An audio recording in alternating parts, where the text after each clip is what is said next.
This is it. My city, San Diego. And that's the first train station I'm going to take. Here from San Diego, I will go to LA and meet people and train with them. First stop, look at the front. You can see a fountain. You can see the old domes a little.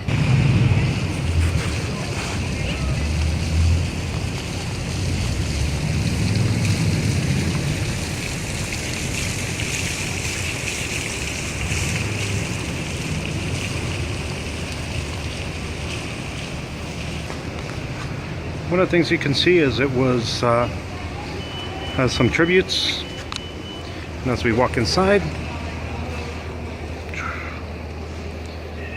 you can actually see some of the nice aspects of the building, and even if you look up, see how much work they actually put into this a while ago. As we continue, see modern ATMs, another entrance.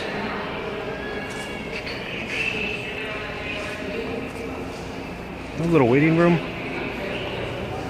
And I'll see if I can find some information. Like the zoo, the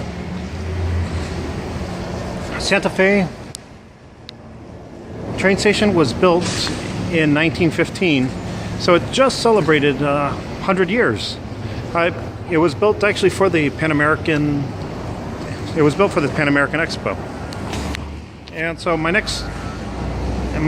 trip goes to LA. And as you look out, you can see Old Town, or part of it.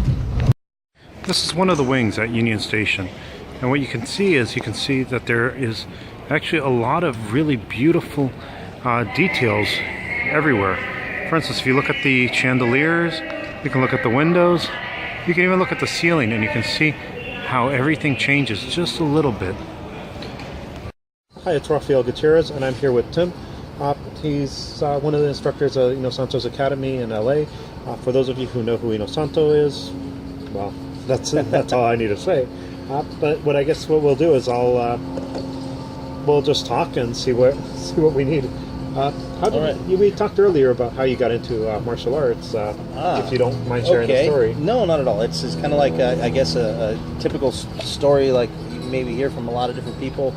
It was my preteen years. I wasn't always 6'4" and 2.5 bills. So, when you're a smaller guy, maybe even somewhat quiet, though I think my parents would never say I was quiet, but there's plenty of bully action in those days where some kids grow up, I guess, faster than others and what have you. And I got my growth spurt between my 7th and 8th grade year, but there was also the summer that I got into karate. I started in Shorin-ryu karate in Moline, Illinois, at a place called the Quad City Martial Arts Center.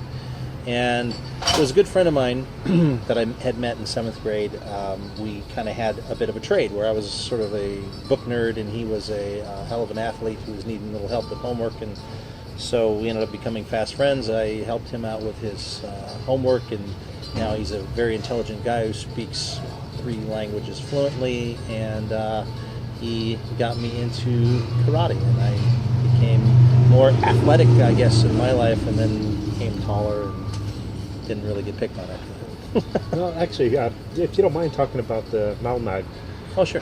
It's just, like I said, to me, it's such a great concept that you said what I think most of us in martial art were actually thinking. There is a lifestyle, but it's actually kind of hard to talk about. Oh, right. Okay, well, MALMAG is acronym for Martial Art Lifestyle Magazine, and it's a project that my friend Christopher Bruce and I are doing. It's going to be a electronic martial art magazine. We're going to build out an app for it. Right now, we have a Facebook page if you want to look us up, and we have a YouTube channel. So what we're doing right now is sharing content that's already out there, but we're also creating some of our own video content as well at the moment. And as we build an audience and such, we're going to do a crowdsourcing campaign and actually build out an app for your tablets and smartphones and such. And that's kind of how this magazine will be presented. So it'll look kind of like a traditional digital magazine, but there'll be a lot of video embedded in there, so you'll get to actually hear the interviews instead of reading them and see the techniques as opposed to seeing picture 1, picture 2, and go how they get from picture 3 to picture 4. We've all suffered that before. Right. So the whole idea of it really came from watching Guru Dan, who's going to be 80 years old here in July, and the man still does an incredible amount of teaching. He travels probably, I think, at least 42 weeks of the year, goes everywhere from around the U.S. to around the world to travel and teach seminars. And then during the week, he teaches quite a few classes at the Inosanto Academy, as well as his own personal training, which involves the arts that he already teaches, as well as learning new things. He's studying something like capoeira. He started capoeira when he was 2 years old. Wow. We can only wish to be there. Right? Yeah, exactly. I mean, he still does Cambodian form of kickboxing now. He's researching. I mean, he goes in and trains. So we're talking like 16 rounds of hitting pads and working with a trainer. He does. He's been looking at Sistema now for several years. Brazilian Jiu-Jitsu he does a lot of, and then that's just kind of his own personal research and stuff. So you look at how does this guy who's 79 years old do this, and have those of us who are half his age have trouble keeping up with him. So how do you keep training? And I've seen a lot, like Grandmaster Attilio comes down, teaches Splinter Walk. He's in his 70s, and Kuram Riban, who teaches us the Cambodian art, is 71, and somebody like Grandmaster Estelilia of the Kabuan system is in his 80s, and he comes down to seminars with us. And so you look at a lot of these martial art masters, and they are 70s, 80s, and they really move well, and they train well, and you're thinking, oh my God, so how do we get to be that? And that's really what the idea behind Martial Art Lifestyle magazine is about. It's about studying different martial arts, but also studying how you apply it to your life, and how do you keep doing this until you're 100 years old. It's really interesting, as you mentioned, Santo's training in a lot of arts. I know you trained in quite a few different ones. Yeah. And it's one of the things that we were talking about earlier, about how, in martial arts, it almost seems like everyone trains with everyone else. Yeah. You do have a couple people who are stuck in I have the ultimate art in the world. But just curious, Santos, for instance, he's known for Eskrima, Jeet Kune Do, what else? Oh God, Silat. Silat. I mean, just say in Filipino martial arts alone, I think he's had 32 or 34 or 36 instructors. So the Filipino martial arts that we do is already a blended system. And then Silat, he had at least a dozen teachers that I can think of off the top of my head in Silat arts alone. So even that's a blended system. Even in, let's say, take something like Brazilian Jiu-Jitsu that he studied with all of the Machado brothers, which is 5 or 6 of those guys. And then he studied with some of the Gracies. He studied with Hey Diego, who's from Carlson Gracie's lineage. He studied with Matamago, who was one of, I think, the first black belt the Machados made, and he studied with Cobra Luciano. And so, even in something like Brazilian Jiu-Jitsu, he studied with a lot of instructors. So his objective is really looking at how different people interpret an art, and I think it's pretty smart. It's like, you think about it in college, you don't just have one math teacher. Right? You don't have just one English teacher. You end up having different teachers over the years, and some teachers you picked up something from, or one teacher explained something, you're like, well, wait a minute, that last teacher taught me, but I didn't understand it when they taught me. So, and it wasn't a bad thing on that instructor. They just found a way to approach something that you understood it. Well, I was in your class today, and one of the things I found is when we were talking to one of the drills, I recognize that from something I did, but I didn't. Cool. It wasn't until I saw how you did it that I could put things together. It almost seems like by going out and finding other people to train with, you actually expand your own art. Oh, totally.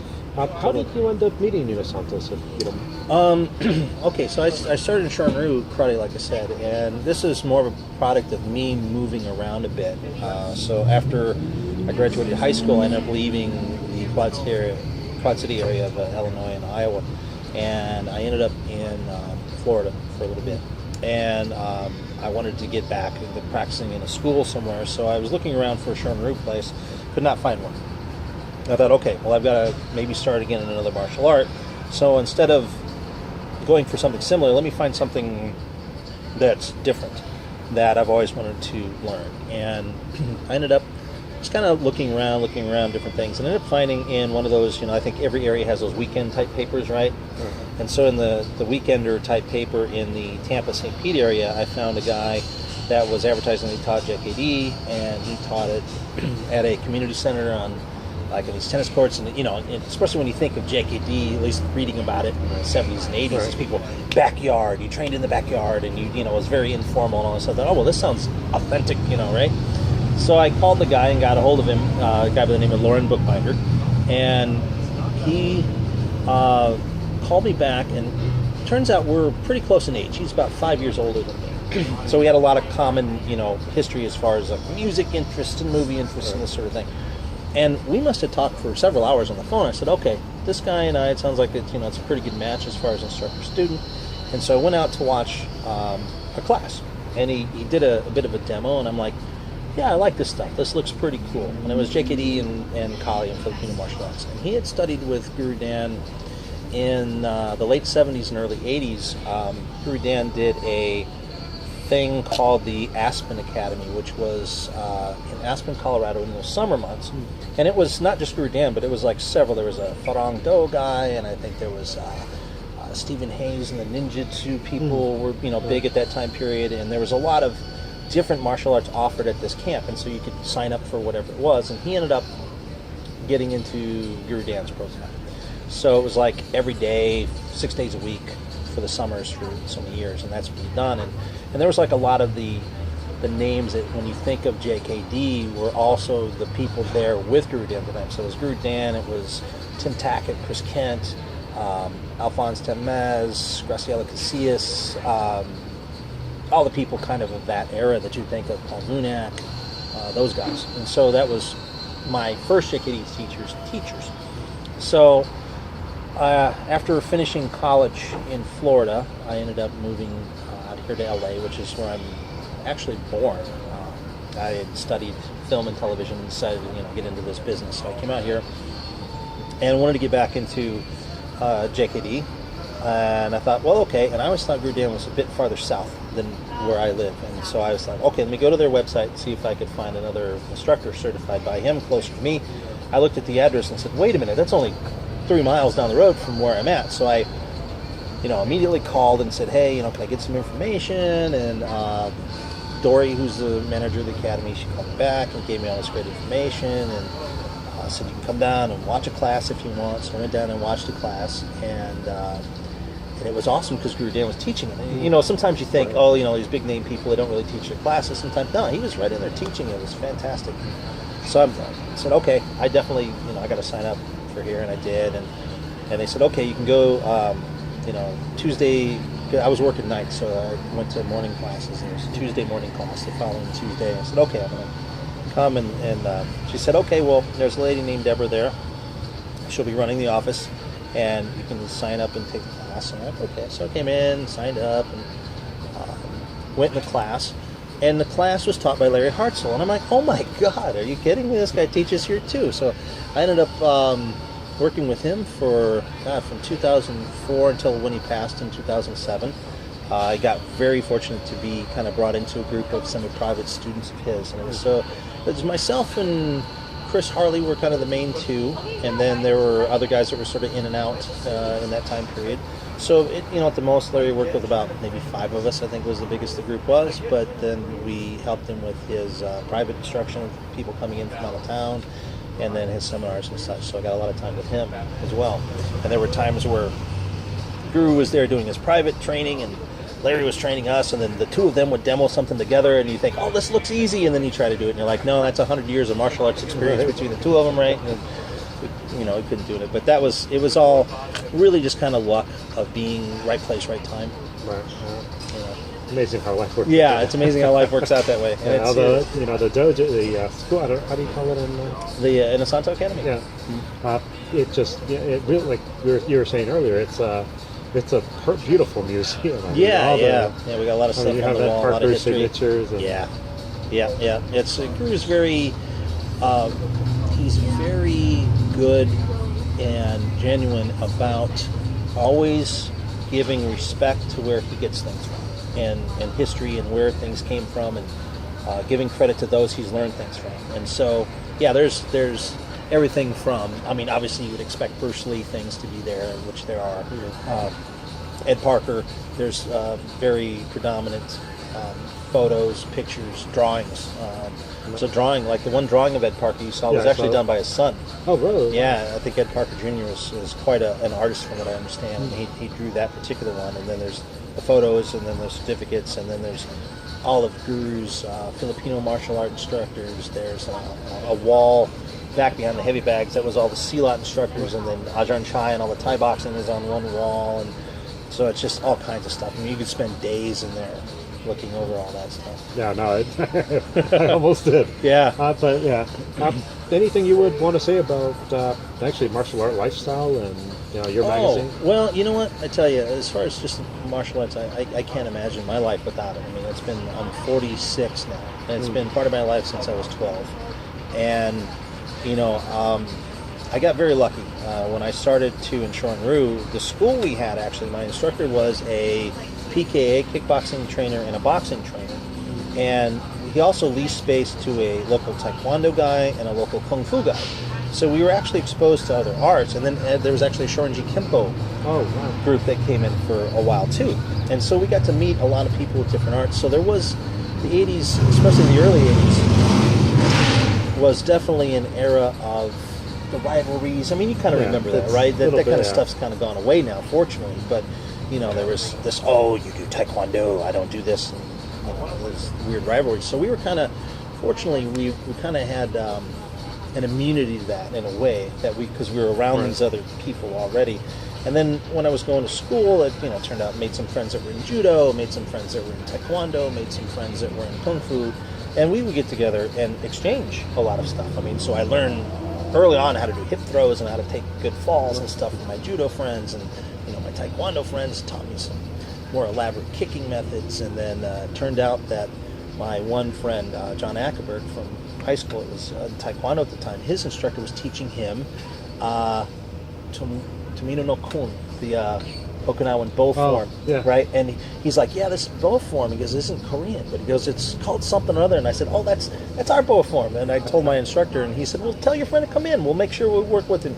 So it was really cool. I mean, that was my Shorin-ryu teacher, and he was very open. And fortunately, Lauren, who was my first JKD teacher, was also very open. And then Guru Dan's, the way he is too, just extremely nice and extremely respectable person. They don't talk bad about anybody, so that's always nice. Yeah, it's always been very open, the idea of respecting other arts and respecting people.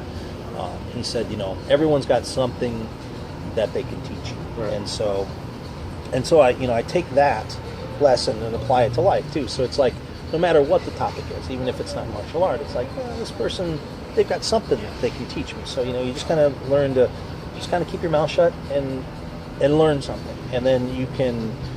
As the JKD saying is, you can absorb what's useful to you, and you can reject what's useless to you.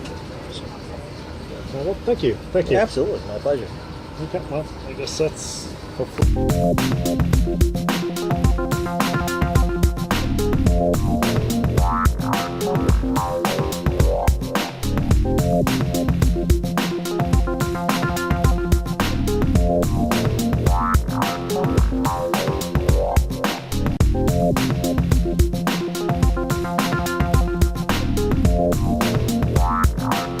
Wow.